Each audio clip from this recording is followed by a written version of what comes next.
I'd like to introduce our facilitators, Kinjal and Arushi. Kinjal is a senior postdoctoral research fellow at the Hospital for Sick Children in Toronto, Canada, where she is working on developing a novel treatment for medulloblastoma, the most commonly occurring malignant brain tumor in children. She is also an instructor at the University of Toronto School of Continuing Studies and has guest lectured at the University of Toronto Molecular Genetics Department. And Arushi Jaiswal is pursuing her PhD cancer research at the University of Toronto. And her project is focused on triple-negative breast cancer, which is an aggressive subtype of breast cancer that has limited treatment options. By exploiting the unique properties of each cancer cell, her research tackles the challenge of designing safe and selective targeted therapies that cause minimal collateral damage. We're super excited to have them share their extensive knowledge and expertise. So I'll send it over for you guys to start your talk. Thanks very much, Mackenzie. It's a pleasure to be here as always, and welcome everyone. As Mackenzie said, we're cancer researchers, and just before we go through the material, we'll just talk a little bit about the organization that we're affiliated with whom we volunteer. Today we're going to be talking about the history and progress of cancer research. Arushi, I'm ready for the next slide. Maybe I can do it now. Okay, perfect. So we are the Toronto Research Information Outreach Team. And we're affiliated with the Canadian Cancer Society. Maybe next, yes, along with doing these community talks, such as this one, and we also do high school talks where we sort of talk about cancer research to high school students. We also have a website called torontoriot.com where we post blogs on new and exciting cancer research. On the left, you see two examples of the most recent blogs that we posted on CRISPR and stress and cancer, so just feel free to check it out. Next. And so who we are, just a little bit of a disclaimer, we are cancer researchers and we volunteer. Our goal is to share knowledge and talk about current cancer research. And we're not licensed medical professionals though, and we're not qualified to give any kind of medical advice. So for questions pertaining to specific cases, it is best to consult a family doctor or oncologist. So today we're going to be highlighting the historical events that led to our current knowledge of cancer. And the picture of the book on the right is actually a very nice biography of cancer by Siddharth Mukherjee. I would definitely recommend checking it out. Then we're going to be talking about what cancer is at the molecular and genetic level. Learn about some current and cutting edge innovations that have been going on in the field of cancer research. And then finally, we're going to have a behind the scenes look at what goes on in research labs, and both Arushi and I are going to talk for a few minutes on what we do in the lab. So let's get started. Cancer, maybe contrary to popular opinion, is actually quite an ancient disease. And so I've highlighted a few regions of the world where it was detected either through mummies, like in Egypt and Peru, or through handwritten or written records of cancer. And so I think the oldest one is from 3000 BC around Egypt, where there was sort of 8 different types of cancers that were identified by the physician of a pharaoh, and then it just kind of went on from there. The history of cancer treatment is also almost as old. So the first recorded case of cancer was 8 tumors of the breast. And the first cancer treatment was also recorded at the same time. And so they were removed sort of by being cauterized or burnt by a fire drill. Unfortunately, it didn't work, but that was the first time that cancer was treated. And since then, there have been a lot of advancements in research and medicine to sort of improve, as we all know, cancer treatment as it is today. So let's just kind of quickly walk through that before talking about what cancer actually is. And so that, that image was actually just the written record of the observation of those cancers, and then as well the treatment. India and other ancient civilizations also described both cancers and surgical techniques. And so those are written out here on these pieces of, wood. So there was a lot of ancient writing on cancer, but it was only in 300 BC that Hippocrates, who's now known as the father of medicine, sort of used the term carcinos, which means crab, to describe tumors, and it's because of the appearance of the tumors. And cancer or carcinogen is actually the word that is used to describe cancer even today. And then in 150 AD, Galen, who is from what's now called Turkey, used the term onkos, which meant swelling, to describe tumors. And he wrote extensively, as well as Hippocrates did, to write about the surgical removal of tumors. So surgery was considered an option a long, long time ago. And onkos is actually the term used to describe the study of cancer in medicine, oncology. So let's get forward a few centuries.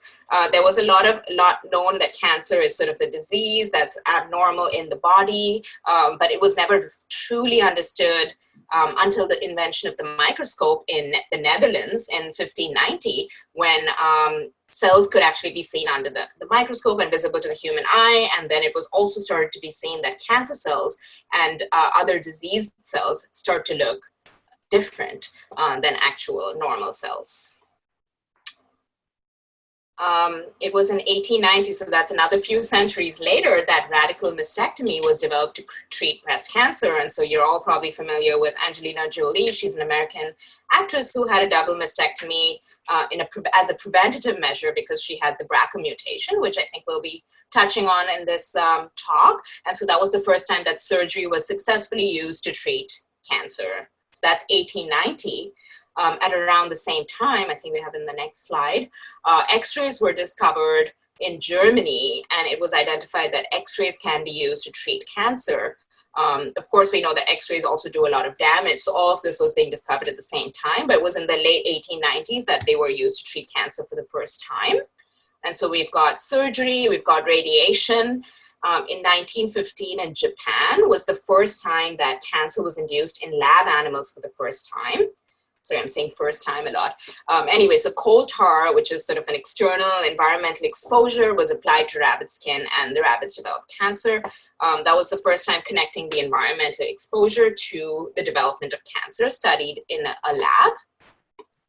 Then we have the 1940s and the World War, which is when a chemical compound called mustard nitrogen was used to treat cancer for the first time. This is the first chemotherapeutic against cancer. There was a huge boom in the pharmaceutical industry at this time, and so a lot of drugs began to be developed at this time as well. And then in the 1950s in Boston, a fund was created for organized cancer research. And the building that we're seeing here is called the Dana-Farber Cancer Institute, and it's probably among the biggest cancer hubs in the world right now. It's in Boston, and it was called the Jimmy's Fund, and it was created to help a little boy called Jimmy. Good news, he did get better, and a lot of money was raised for his treatment, and that money began to be used to create labs and organize cancer research. And then the next step, of course, is the advancement of both medicine and molecular biology, which really began to get automated and understood in the 1970s. And since then, sort of cancer research has just like boomed across the world, and that brings us to where we are today, which is into these various areas of cancer research, the biggest one being basic biomedical and translational research, but there's also aspects of diagnosis and treatment, fundamental cancer biology, of course, to understand cancer better in order to treat it better, detection and screening. And so this is a big chunk of research, but there's also aspects that are being studied like prevention, lifestyle and cancer, as well as quality of life and supportive life in order to improve the quality of life of patients receiving cancer treatment. And so funding for these areas of cancer research is sort of proportional to the size of these bubbles. And this is data from the Canadian Cancer Society from 2015, but it's sort of the trends hold true today and across the world, where basic and translational biology sort of research get the lion's share of the funding, about 74% or $28 million. And then prevention and quality of life get about $6 and $3.5 million respectively. And so that's sort of where the major chunk of the research is. And both Arushi and I work in the basic and biomedical research areas.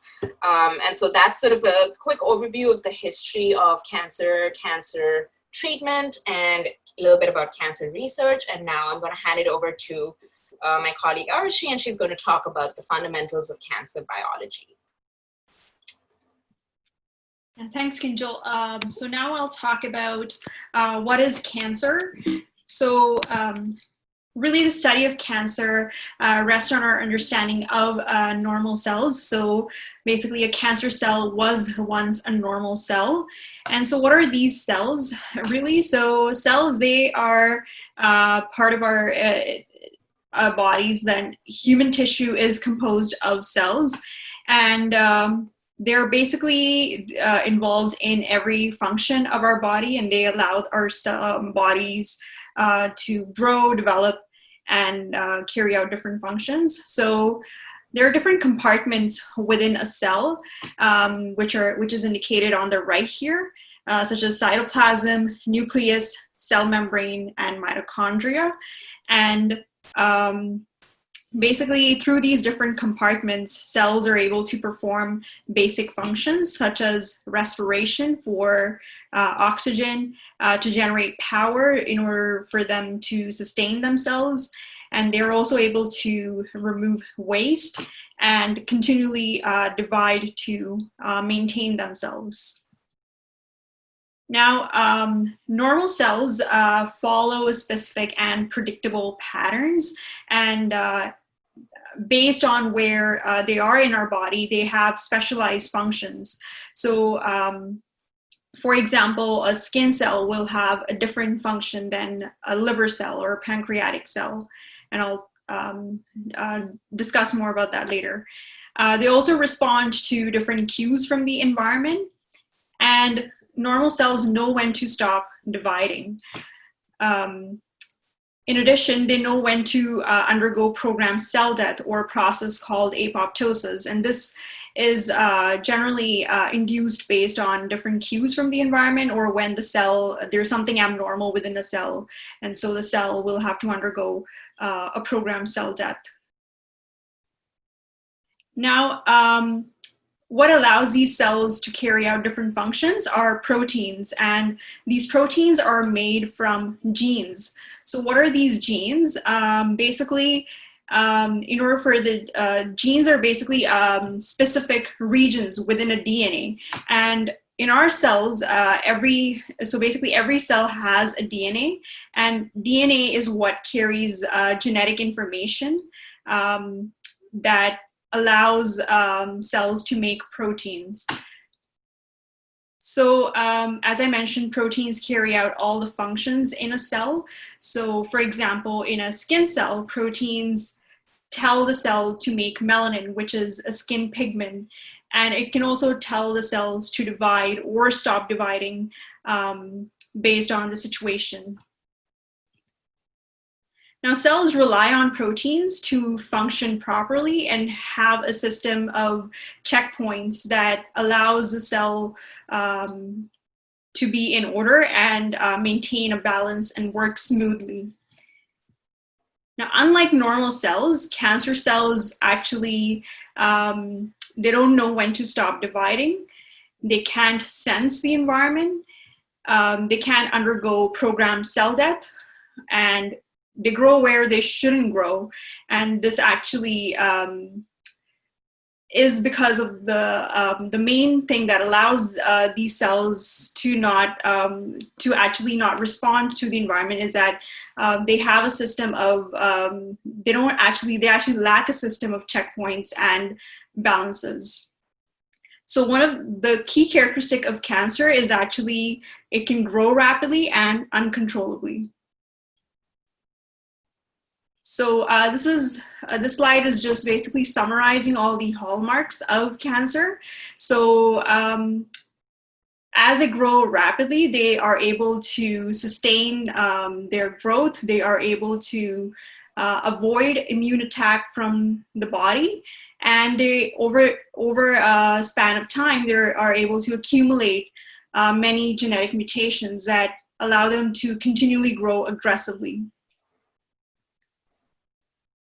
Now, as I mentioned, the DNA within a cell, it contains instructions to make proteins, which allows the cells to carry out different actions or different functions. But when there are actually changes within the DNA, it can actually lead to proteins that get hyperactivated or inactivated. And if this genetic change actually confer a growth advantage to the cell, this can actually lead to cancer.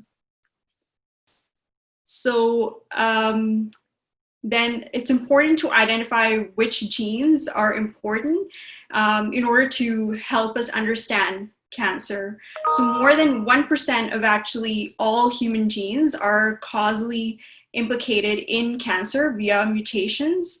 And but despite all this that is known about cancer genes, many cancers cannot be linked to one specific gene. So usually what happens is that cancers can actually have mutations in multiple genes, and they can also have mutations outside genes. So what scientists are really trying to understand is that they're trying to learn about mutations by sequencing both healthy and cancerous DNA. And by comparing these, we can actually identify the mutations that are biologically relevant and that are clinically relevant that actually drive cancer development. So another thing is that mutations are not always a driver for cancer. There's sometimes other causes other than genetic mutations that can actually drive cancer development. So some of these cancer types include breast cancer. So breast cancer generally has a low incidence of genetic mutations, and it's only actually a proportion of breast cancers that have BRCA1 and 2 mutations or mutations in other genes. But generally, there are not a lot of genetic mutations are the driver of breast cancer development. So there was actually an article in the Time magazine that actually mentioned that why your DNA isn't your destiny. So I'll actually talk a little bit about this later on, some of the other drivers that can promote cancer development. And I think Kinjal will also talk about this later in her talk. So now I'll just switch to the treatment options and how research has really advanced the treatment landscape in cancer. So actually by understanding normal cells and how things are different in cancer cells, we have improved the treatment landscape for many cancer types. So for example, in normal breast cells, there are HER2 receptors, and these HER2 receptors allows the cells to sense a signal and be able to respond to this signal and grow accordingly. But in a normal, breast cancer cell, you may have actually amplification of the gene that encodes this receptor, HER2 receptor. So like a normal cell has 2 copies of HER2 gene, a breast cancer cell may have more than 2 copies of this HER2 gene. So then you end up with a abnormal breast cancer cell that has a lot of these HER2 receptors, which allows this breast cancer cell to grow rapidly and aggressively. So research has found is that by targeting these HER2 receptors, we can actually disable cancer cells from growing aggressively. So the common treatment that's given to these patients is trastuzumab or Herceptin that can block these receptors and block cell growth. Now I'll move on to some of the challenges in cancer research. So some of the current therapies are not specific to cancer cells, such as chemotherapy. And because of that, these therapies not only affect cancer cells, but it also affects normal cells and affects the quality of life for patients. And then even with the treatment, some cancer types or some stages of cancers can frequently recur, and that could be problematic. Or another big challenge is that patients don't respond equally to the same treatment because of the heterogeneity between different tumors. And then not only is every tumor different, there could be heterogeneity within a tumor, and this could make it difficult to treat tumor uniformly. So where my research, or the research in my lab, really comes in is it's about tackling the challenge in the area of triple-negative breast cancer, which is a subtype of breast cancer that has limited treatment options. And there's actually chemotherapy is the mainstay of triple-negative breast cancer. So our research in my lab actually found is that this subtype of breast cancer has aberrant activation of a cell signaling pathway called the Notch pathway, which is comprised of these Notch receptors. Just like HER2 receptor, a Notch receptor is able to respond to different cues from the environment and allows the cells to carry out many functions. So it's important in a normal cell, but in a cancer cell, it can be aberrantly activated, and it can allow the cancer cell to grow aggressively. And so this can actually play a role in cancer development and progression, and also promote resistance for existing treatments. And so Notch, it basically contributes to most, if not all, hallmarks of cancer. And by targeting Notch, we can probably create opportunities in personalized medicine and come up with approaches to sensitize tumors to the existing treatments. But one of the challenges with targeting Notch is that there are several on-target side effects by targeting Notch, and that's because it has a key role in normal physiology. So we need to come up with ways where we can really target Notch signaling specifically in cancer cells. And so what our lab found is that these cancer cells that are growing aggressively, they're often growing in an environment that's depleted of nutrients and oxygen. And under these circumstances, these stressed cancer cells, they're actually more aggressive in that they can suppress immune response against themselves, and they can also promote invasion metastases, and it can promote treatment resistance. And so research in my lab actually found is that these stressed cancer cells are able to upregulate Notch signaling through the upregulation of stress-sensitive proteins, namely TRP3 and USP9X.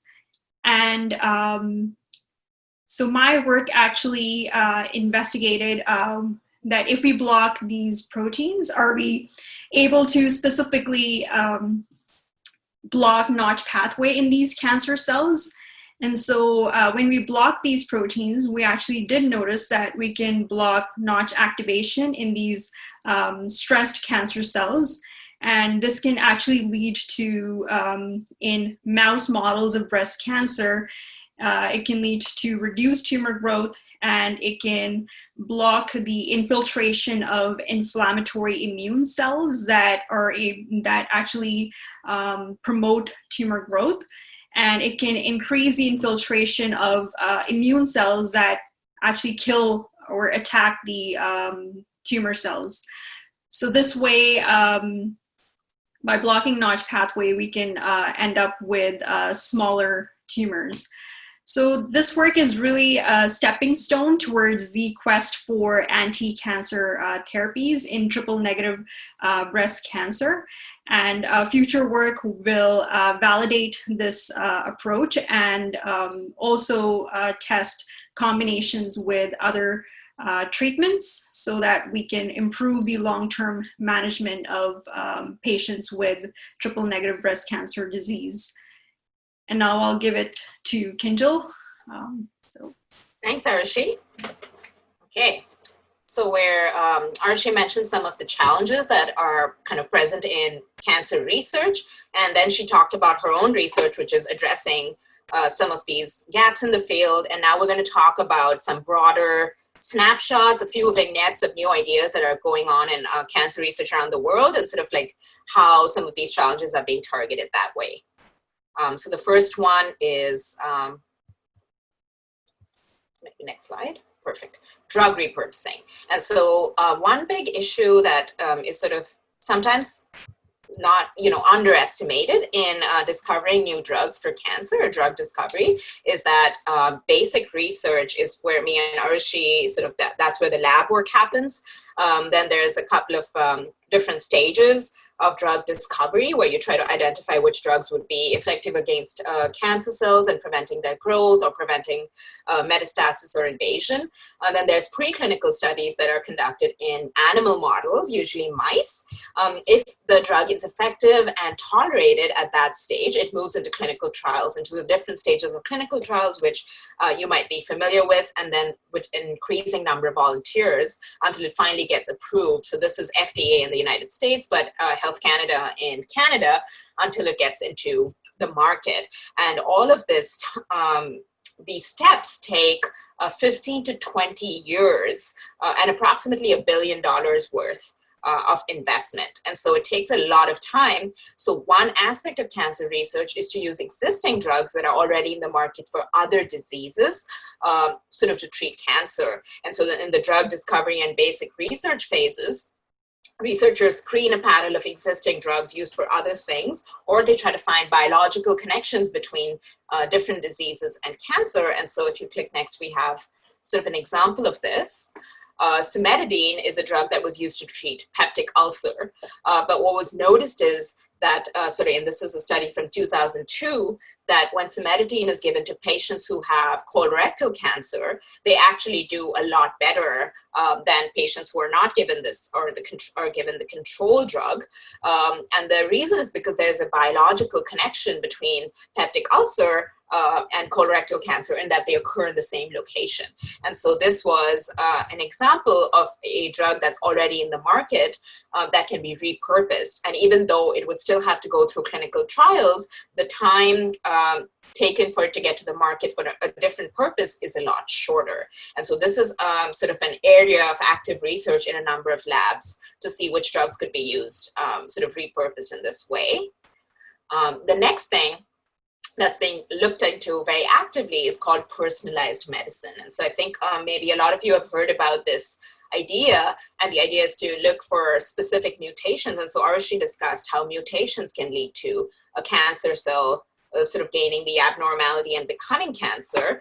And so different people, and there was a question also I noticed in the Q&A which says, what's heterogeneity? And basically the answer is that different people have different types of cancers. And even if if different people have breast cancer, they might be different from each other in the way that they were formed and in the way that they progress. And so looking for mutations in the gene sequences of individual patients by sequencing the entire DNA of the cancer cell could be a clue into sort of identifying how that cancer began and how it can be stopped. If you click onto the next graph, you'll see that the first time the human genome was sequenced was from 1992 or the 80s to 2000. That was the first ever sequencing of the human genome. It took 13 years and about $3 billion. But today we can sequence an entire human genome in about 2 weeks or less, and it costs less than $1,000. And so technology has advanced to the degree that it is actually feasible to start sequencing more and more cancer cells and cells from different patients, sort of to understand the tumor better. And the applications of personalized medicine are very vast. For instance, you can identify predispositions. I think there's maybe bullet points coming up, Arushi, if you don't mind. Thanks. So you can look for predispositions. And a perfect example of that is the BRCA1 and 2 mutation, right, that we kind of looked at earlier. So BRCA1 and 2 mutations predispose women to getting breast or ovarian cancer at a rate of 80%. And so if you have that mutation, you could be prepared for earlier diagnosis by knowing what to watch for.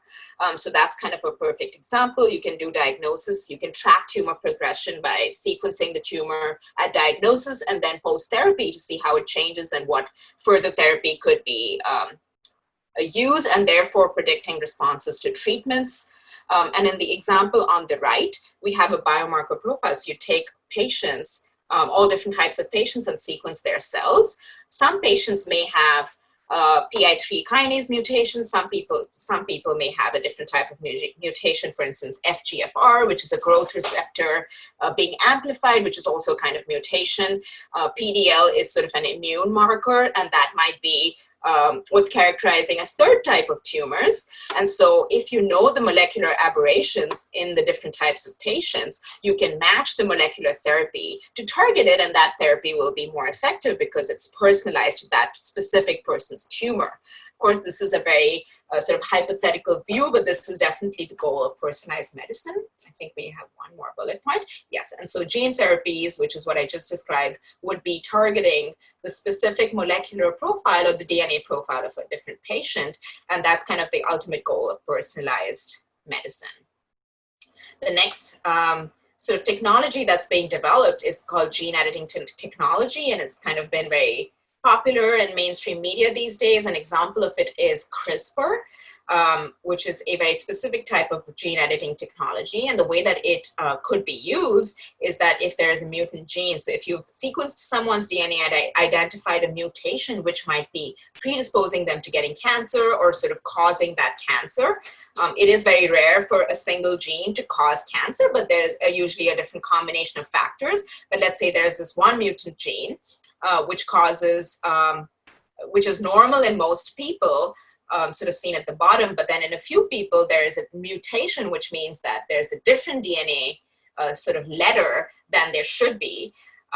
What CRISPR can go in and do is to sort of cut out that mutation, and then the DNA sequence would become repaired, and then you could restore the normal gene. Of course, this technology is very far from being used in humans, but it is being used in the labs, basic biology labs. For instance, I use it, and we use it in cells in a petri dish to understand the effect of genes and what the effect of correcting genes would be as well. So this is a technology that is being advanced, but in the future, you can imagine that if we were to identify single gene mutations that cause disease, they could be reversed at the embryonic stage. There's a lot of ethical debates around this, so it's something to keep in mind, but definitely a technology that's being looked into very actively. The fourth sort of vignette of research that's happening is called patient-derived xenografts. And so what this means is to implant the actual tumor cells from a patient into a model, such as mice, and then treat the mice with different types of drugs, or to sort of understand the way that the cancer is developing in those mice in order to translate that information back to the patient. And so I think we have an animation here, but let's say we treat the different mice which have been implanted with the same tumor cells from the patient with different drugs. And so here I have drug B and C, which did not work in decreasing the size of tumor in those mice, but we have drug A, if you could click next, perfect, which sort of decreases the size of tumors in the mice. Then that drug could go back into the cancer patient. And actually this type of research was used in the case of Rob Ford, who was diagnosed with liposarcoma some years ago. Unfortunately, he did succumb, but this type of technique of patient-derived xenografts was used to identify which medication might help him the best. And finally, we have immunotherapy. And so immunotherapy is a very, very active area of research as well. It's very interesting that cancer cells, which are our own cells, sort of do get recognized occasionally by the immune system because they have some different properties, as Arushi has described. But they also know how to evade the immune system. And so in the example, or in the representation on the left, you have the tumor cells, which are in purple, sort of evading and deactivating the immune cells, which are on the left, the red or the pink. But immunotherapy drugs can actually block that deactivation and sort of cancel out that signal that the tumor cell is putting out. And then the immune cell, which was red and off, now becomes green and active and sort of ready to tackle and destroy the tumor cell. And so immune therapy drugs block that interaction that the tumor cells try to set up to deactivate the cancer cells. And so in this case, T cells, which are the immune system's surveillance and killer cells, are the ones that are doing all of the work and are the ones which benefit from immunotherapy drugs.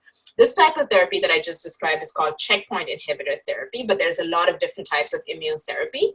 Checkpoint inhibitors have actually been successfully used to treat melanoma and are now being sort of investigated in other cancers as well. So in summary, cancer is an ancient disease, but modern science and medicine have kind of improved our understanding, and we're also working sort of in different aspects in understanding the biology of the disease, looking at improved detection and improved treatments.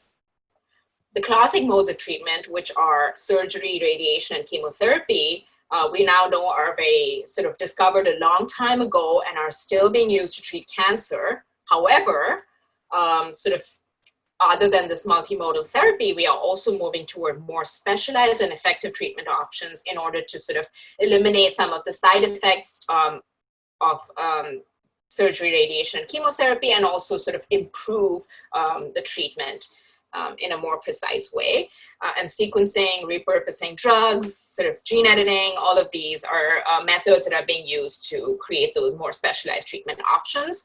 Ultimately, personalized and combination therapy will probably be the most useful and sort of the way forward in cancer diagnosis and treatment. And with that, I'm going to sort of move forward to a few slides about my own research, but then we'll have plenty of time for questions. And so as Mackenzie mentioned, the treatment that I'm interested in is of the cancer medulloblastoma, which is a pediatric brain cancer. So it occurs in young children usually. And sort of coming back to this idea of heterogeneity, most cancers or most tumor cells are actually different from each other. They're not the same. So even within a single cancer or single tumor, there's different types of cells, and the different cells have different properties. And so clicking forward, you can see that the pink cells I've drawn here are called brain tumor stem cells, and they are sort of a type of cell that is hard to treat. They're resistant to treatment. And so when it goes through standard chemotherapy, you can get rid of all the other cells, but you get the brain tumor stem cells get left behind and then sort of create the tumor again. So the tumor comes back. And so my goal is to sort of understand what are the differences between these stem cells and the rest of the cells so that we can sort of target the stem cells as well. And as Arushi kind of touched on, there is this area called epigenetics, which looks at not what's genetically different or not looking for different mutations among cells, but looking for differences above that, above and beyond that, that changes the properties of the cells, but without really mutations. And so in order to do that, I identified this method of identifying sort of epigenetic differences or epigenetic scores in the two different types of cells. I looked at the brain tumor stem cells in the pink, and then I have the rest of the cells, and I sort of created a profile for them at the epigenetic level, trying to look for differences. And as you can see by the yellow and the blue, there are major differences between the cells at this level. And so I wanted to sort of identify some key differences. And so the red bar is a gene that's very, very important in sort of cancer, and also seems to be extremely different between these two different types of cells. And so what I wanted to do is sort of identify that gene and sort of target it in order to see if I can eliminate stem cells. And so, yeah, can this property be targeted? That's my major question. And so clicking forward, we know that medulloblastoma is sort of treated by traditional chemotherapy, but leaves behind some key cells that can repopulate the tumor. And so I'm looking for a novel therapy that would get rid of the tumor, and then the rest of the cells would also be eliminated either by traditional chemotherapy or they would die. And so I did make use of gene editing technology, in this case CRISPRs, to sort of alter that gene and inactivate it in the stem cells. And then I went ahead and sort of implanted those cells either with the gene working perfectly or the gene inactivated or mutated into mice. And then I looked for growth of the tumor in mice. And what I noticed is that in the cells that had the gene working perfectly, you can see by the yellow chart or the yellow graph that the tumors in those mice actually grows pretty rapidly and pretty big. But in the purple, you see that I have the cells in which I completely inactivated that gene. The tumor was unable to kind of seed itself and grow in those mice. So what that says to me is that this is kind of research which gets at looking for whether stem cells need this push by a specific gene, the one I'm interested in, to sort of grow into a tumor, and whether it can be stopped at that stage. And so research is ongoing, but it looks like we're sort of making strides in understanding how these different cells and with their different properties are able to give rise to a tumor as a whole. And so I'll stop it there. We've just put up some of our website and our Twitter and Facebook links. And I think we'd be happy to take any questions.